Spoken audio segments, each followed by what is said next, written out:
का ज़बूर 47 पहली आयत से 7वीं आयत तक।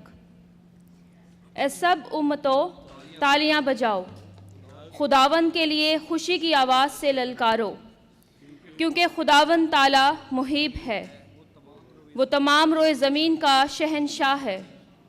वो उम्मतों को हमारे सामने ज़ेर करेगा और कौमें हमारे कदमों तले हो जाएंगी। वो हमारे लिए हमारी मिरास को चुनेगा, जो उसके महबूब याकूब की हशमत है।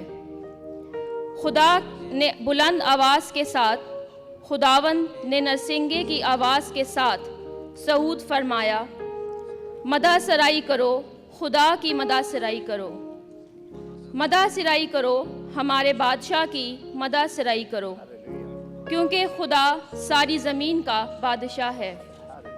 अकल से मदा सराई करो। पाकलाम के पढ़े और सुने जाने पर खुदावन की बरकत हो।